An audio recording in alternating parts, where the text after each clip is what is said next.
Assalamualaikum warahmatullahi wabarakatuh. Selamat pagi teman-teman. Pada kesempatan kali ini kami dari kelompok 9 akan memaparkan materi yaitu ekonomi Islam dalam berbagai aspek. Sebelumnya, saya selaku moderator akan memperkenalkan anggota dari kelompok 9 yang terdiri dari Nur Hikmatul Laila dengan NIM 4120069, yang kedua ada Bayu Setio Pangestu dengan NIM 4120129, dan saya sendiri Fatimah Zahra 4120203. Untuk materi pertama akan dibacakan oleh Saudara Hikmatul Laila. Aspek sosial. Jaminan sosial dalam Islam dipandang sangat perlu. Bahkan jaminan sosial merupakan salah satu pilar yang melandasi ekonomi Islam. Hal itu mengindikasikan bahwa jaminan sosial berada pada posisi strategis dalam bangunan ekonomi Islam. Jaminan sosial merupakan hak individu yang harus ditunaikan negara. Dan sudah tentu pula individu yang dimaksud adalah individu yang tidak lalai atas kewajibannya terhadap negara. Jaminan sosial dalam ilmu ekonomi Islam ditunaikan oleh masyarakat, maka jaminan sosial merupakan domain pemerintah. Yang kedua, aspek politik. Salah satu karakteristik sistem ekonomi Islam adalah adanya tuntutan untuk lebih mengutamakan aspek hukum dan etika bisnis Islam. Dalam sistem ekonomi Islam terdapat suatu keharusan untuk menerapkan prinsip-prinsip syariah dan etika bisnis yang islami. Di dalam politik ekonomi Islam juga telah mengatur bahwa kepemilikan, pengelolaan, dan pendistribusian harta hendaknya didasarkan kepada prinsip-prinsip dan etika bisnis yang islami. Etika ekonomi dipandang sama dengan akhlak karena keduanya sama-sama membahas tentang kebaikan dan keburukan pada tingkah laku manusia. Aspek yang ketiga, aspek kebudayaan. Larangan riba dalam praktek keuangan dan ekonomi Islam sesungguhnya adalah wujud dari Islam yang sangat sejalan dengan nilai-nilai kearifan lokal, yaitu budaya saling tolong-menolong dan saling membantu. Riba yang dikecam oleh Allah dan Rasul-Nya, sebagaimana yang ditegaskan dalam Al-Quran dan Al-Hadis, di mana substansi dan muatan dari praktek riba adalah hilangnya semangat tolong-menolong antar sesama manusia.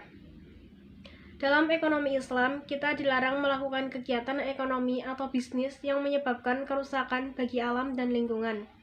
Pemanfaatan semua potensi dan sumber daya alam harus dilakukan dengan cara yang tidak berlebihan dan tidak menyebabkan kerusakan alam dan lingkungan yang dapat menimbulkan kerugian baik bagi manusia saat ini maupun bagi generasi yang akan datang.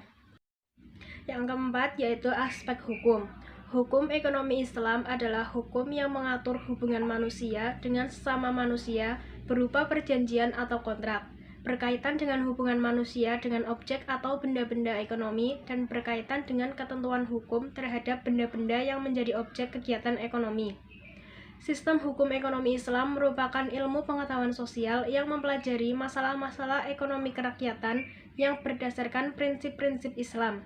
Untuk sumber hukum ekonomi Islam adalah dua warisan utama yang ditinggalkan Nabi, yaitu Al-Quran dan Sunnah.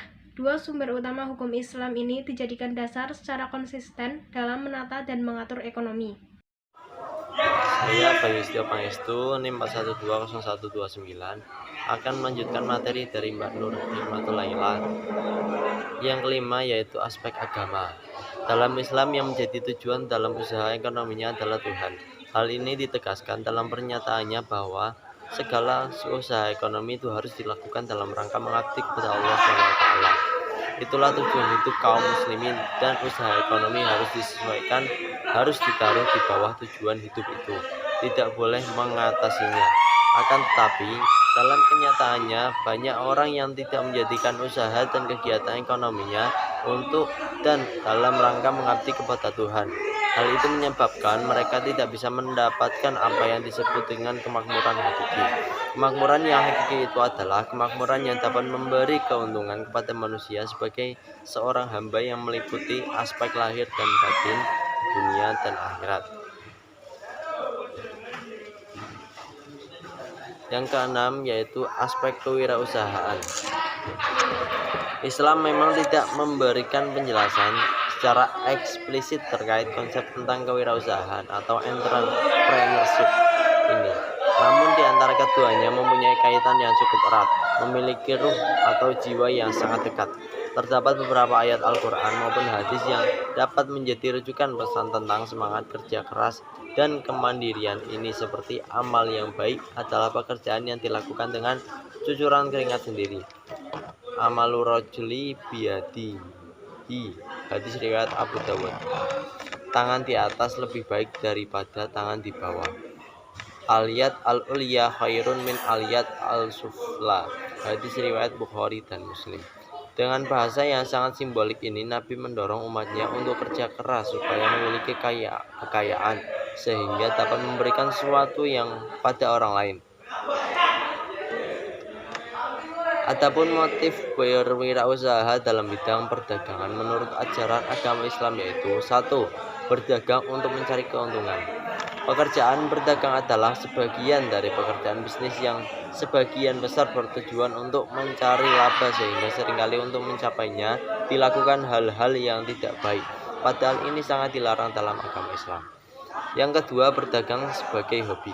Konsep berdagang adalah hobi banyak dianut oleh para pedagang dari Cina. Mereka menekuni kegiatan berdagang ini dengan sebaik-baiknya dengan melakukan berbagai macam terobosan. Yang ketiga, berdagang sebagai sarana amal ibadah.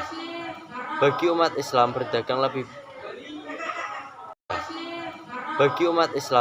lebih kepada untuk ibadah kepada Allah SWT, karena apapun yang kita lakukan harus memiliki niat untuk beribadah agar mendapat berkah. Berdagang dengan niat ini akan mempermudah jalan kita mendapatkan rezeki. Yang keempat, perintah kerja keras. Kemauan yang keras dapat menggerakkan motivasi untuk bekerja dengan sungguh-sungguh. Orang akan berhasil apabila mau bekerja keras, tahan menderita, dan mampu berjuang untuk memperbaiki nasibnya. Selanjutnya yang ketujuh yaitu aspek uang. Uang merupakan objek yang berperan penting dalam perekonomian. Uang merupakan media yang digunakan untuk memperlancar transaksi ekonomi dalam kehidupan manusia. Dalam keekonomi Islam, uang memiliki fungsi utama sebagai alat tukar atau medium of exchange dan alat satuan hitung atau unit of account. Meskipun pada prakteknya tetap diperbolehkan untuk menggunakan uang sebagai penyimpan nilai dan standar pembayaran yang ditangguhkan, selama tetap menganggap uang hanya sebatas alat tukar, bukan komoditas yang diperdagangkan.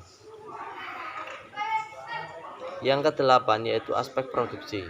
Produksi dalam ekonomi Islam merupakan setiap bentuk aktivitas yang dilakukan untuk mewujudkan manfaat atau menambahkannya dengan cara mengeksplorasi sumber-sumber ekonomi yang disediakan Allah SWT.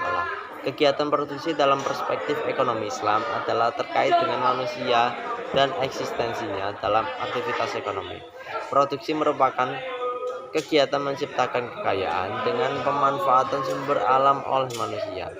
Berproduksi lazim diartikan menciptakan nilai barang atau menambah nilai terhadap suatu produk, barang, dan jasa yang diproduksi itu haruslah hanya yang diperbolehkan dan menguntungkan atau yakni halal dan baik menurut Islam. Selanjutnya adalah aspek distribusi. Distribusi adalah suatu proses penyampaian barang atau jasa dari produsen ke konsumen dan para pemakai. Saluran distribusi adalah suatu jalur perantara pemasaran dalam berbagai aspek barang atau jasa dari tangan produsen ke konsumen. Antara pihak produsen dan konsumen, terdapat 18 perantara pemasaran, yaitu wholesaler, distributor atau agen yang melayani pembeli.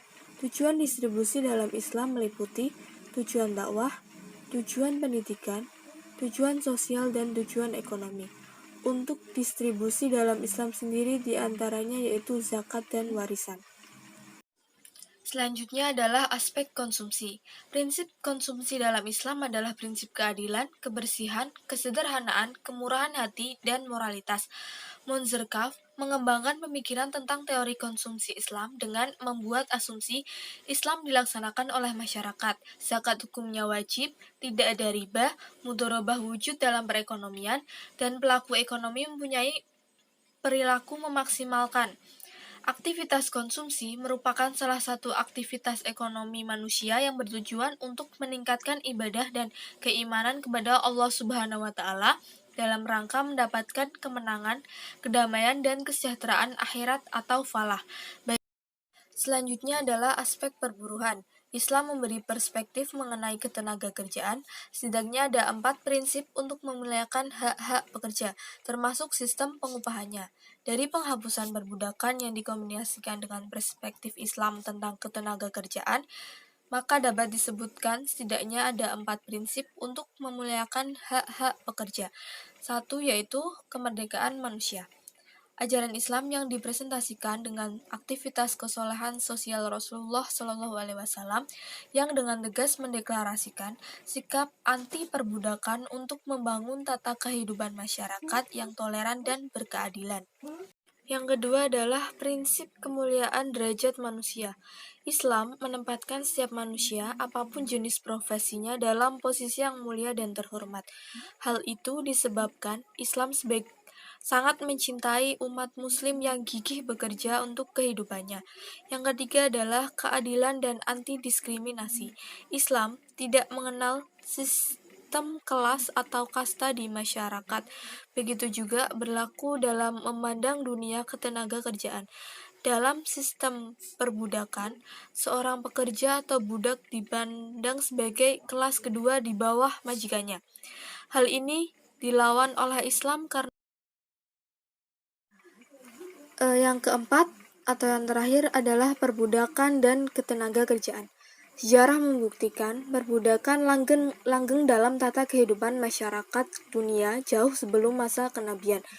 Sistem perbudakan memperbolehkan keluarga atau seseorang memiliki budak sahaya yang bebas diperlakukan sesuai kemauan pemilik atau majikannya. Bahkan para majikan juga bebas memperjualbelikan budaknya kepada orang lain di pasar-pasar budak. Dalam sistem ini, hak-hak budak sebagai manusia mutlak di tangan majikan. Derajat kemanusiaan budak dipandang rendah dan hak-hak asasinya terabaikan. Baik, demikianlah presentasi dari kelompok kami. Apabila ada salah kata, mohon dimaafkan. Wassalamualaikum warahmatullahi wabarakatuh.